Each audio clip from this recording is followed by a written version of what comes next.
Will the market crash tomorrow as the rally runs out of steam? Let's take a look and see what is going on. As we have been preparing for and talking about the market's rally today on a softer inflation print, not softer than expected. It came in pretty much in line with expectations. Softer. The market rally today is a bit lackluster, losing a little bit of steam into the close. The Dow up only 0.57, S&P only up 0.26, NASDAQ up 0.51, but we've had a really good week so far this week. So the question is, will tomorrow be the end, just like the last time? One of the things that happened last time was the inflation report really beat expectations and came in much lower. So the market really rallied on the back of that. Then it rolled over immediately starting the next day. Even that day, I think it was the 13th of December, the market kind of reversed itself at the end of the day and kind of rolled over, which is what it's doing right now. So will the market roll over going into tomorrow? We're going to jump into the charts and take a look. But the big thing is it time for the Fed to declare victory on inflation? This is what the markets are looking at. So even though inflation is down a little bit, it's still at record high levels. There's still a lot of pressure on prices out there in general. And with supply chains opening and more product coming online, that's going to increase, believe it or not, inflationary pressures as consumers are still continuing to spend, still continuing to tap into savings. And nobody believes the Fed. The markets do not believe the Fed. They do not think the Fed has the resolve to hold steady when the markets decelerate and when we start to get other issues. They do not believe that the Fed will hold rates high enough without cutting if we get into a recession. A lot of talk about recession, a lot of expectations of recession, and forecasts of recession. So the markets in general do not believe the Fed is going to hold their guns when it comes to a recession and a serious market accident. So they're kind of betting on that. But at the same token, be careful what you wish for, because if the Fed has to reverse and they have to pivot, that's generally when the markets really tend to decline and then they bottom. So the good news is we will get to a bottom eventually, and we're going to start to understand when earnings come out what the recession watch and concerns are going to look like. But basically, regarding the Fed, if they're doing a forecast, which is what they should be doing, it strongly argues that their rate increases should be coming to an end soon.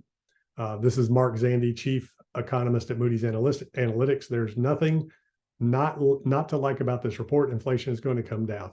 So he's been one on the dovish side, Mark Zandi at Moody's, an economist. And of course, economists,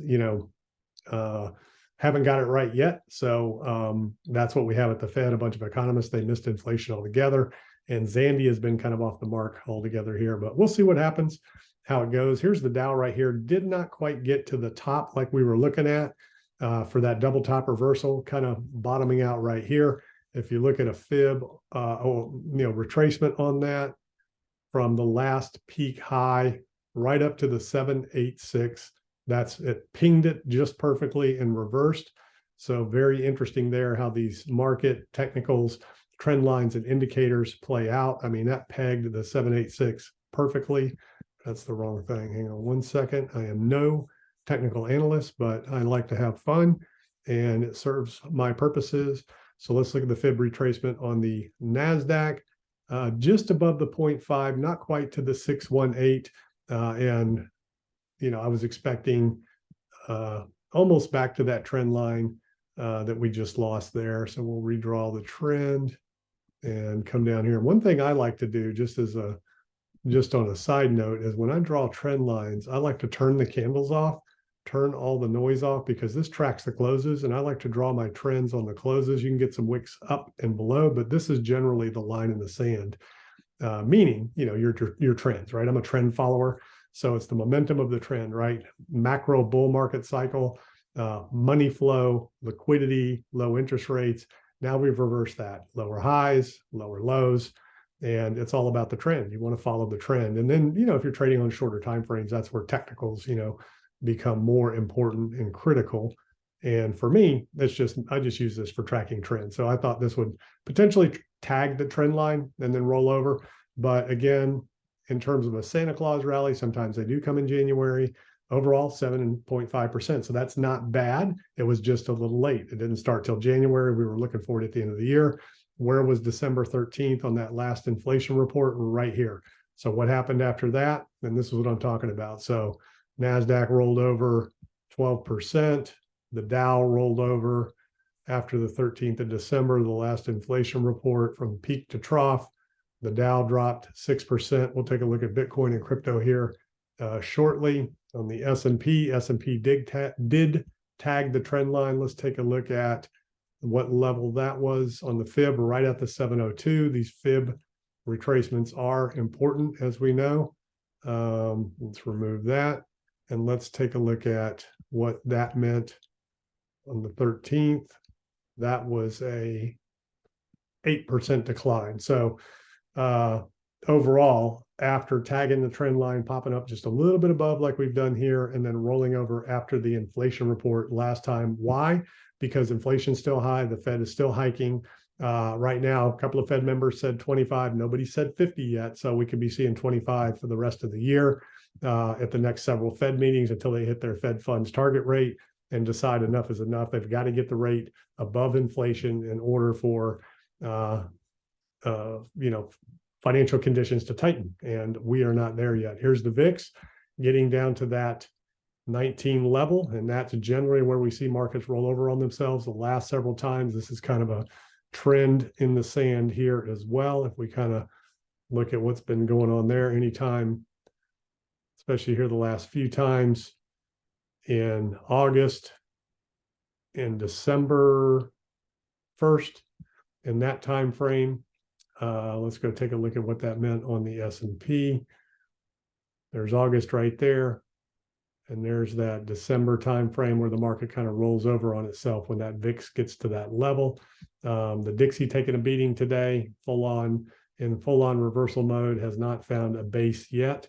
The 10-year full-on reversal mode, and finding a little bit of a support here on the trend. So we'll see if this turns around and catches a bounce like it did last time, and then tries to continue on. But the dollar losing strength here is interesting in this time frame of what's going on. There's your VIX. So let's take a look at Bitcoin and crypto. So Bitcoin moving just like we talked about yesterday, breaching the 18.4, 18.5 level, reaching all the way out to 19,000 before reversing. And yesterday we talked about, potentially 19 to 20,000, but let's see what this looks like. I believe that's right at the 618. Let's see how far it got to. Not quite to the 618, but almost there. So the question is, will Bitcoin reach the 618? Not sure if it's going to get out to that point. Let's remove this right here. And let's take a look at Ethereum. Same thing. Ethereum kind of reaching out about probably the same level from this last move. Let's see where Ethereum topped out right at the 618. Bitcoin didn't quite make it, but Ethereum did. Let's remove that. And then pretty much everything else following suit. Some altcoins getting a little closer than others. There's Solana, there's Matic, there's DOT. Pretty much the same price action across the board. Why? Same thing as the markets, right? It's all liquidations, liquidating shorts, and then everybody starts going long, liquidating longs. But here's what I really want you to look at right now. This same stuff just happens over and over and over, right? This whole area here, then drop. And what we want to look at is on the weekly time frame, then it starts to come into perspective, right? You can see this pop up and then it drops, this pop up and drops, this pop up and drops. So let's take a look at where we're at on the daily. So right here, not quite to the 200-day moving average. And the last time Bitcoin tagged the 200-day moving average, it dropped. What was this? Let's take a look right there. And I'm not saying this is going to happen. I'm just saying it did the last couple of times. 62% right there. The time it tagged that 200-day moving average and rejected was 31% drop. Didn't quite make it here, but rejected on the 100-day moving average after breaking it a little bit. And these drops are getting less and less intense. That was 24%. So it's broken over the 100-day, not quite to the 200, but still a rejection. So if it drops 20 or 30%, where does that put Bitcoin in that time frame? We'll go back and look at some more. Let's do this. Let's take a look at it here. See where that puts it. 20 to 30% puts it down around that 13,000 range. So that's kind of the next level that we've been looking for. If this is a rejection and it reverses and rolls over, breaks this level, that's probably most likely where it's going next. And pretty much every time Bitcoin loses that 100-day, it found support on, or 200-day, it found support on the 100, but it's been a decent little drop whenever it's rejected that 200-day, usually about 14% on that one. Let's see what it was here. Ultimately, 28% right there. And let's go back to 2018, the big one. Kind of similar to this right here, where it didn't quite make it back to the 200-day, but that was a big drop, about 50%. And then after a couple of rallies, losing it right here, dropping 29%. That was obviously COVID, so we're not going to look at that. That was a anomaly there, but 20 to probably 30% is what is likely if Bitcoin just rolls over from here, maybe even tags, today, since Bitcoin trades after hours, maybe it gets up to the 200 day and then reverses and rolls over from there. But there'll be a lot of people looking for that, so there'll be a lot of trades. So you can see some shorts continue to get liquidated, so it could go higher, it could pop up above that, and then ultimately it's going to roll over and then come back down to test this bottom, especially with what's going on in traditional markets. And the Fed meeting in a few weeks, definitely going to raise interest rates again because inflation was only down a very little, not enough for the Fed to give up yet. So these are the things I'm looking at. Again, if you're new to the channel, I talk about all things entrepreneurship, real estate investing, markets, crypto. Why? Because what I have done my entire career is build businesses that generate cash flow to invest in other assets. So it's one thing to make money. It's another thing to grow it, compound it, keep it, so that it becomes generational. So I'm sharing everything I know and everything I've learned over the last 30 years, starting, building, scaling, exiting dozens of companies, and developing hundreds of millions of dollars in real estate, buying and selling hundreds of millions of dollars in real estate, and all of the things that I'm doing with my clients all around the world in my coaching programs, mastermind, my courses, and sharing the results that they're getting. So these are the things that I do on this channel, talk about, and these are the things I'm looking at. I'll see you in the next video.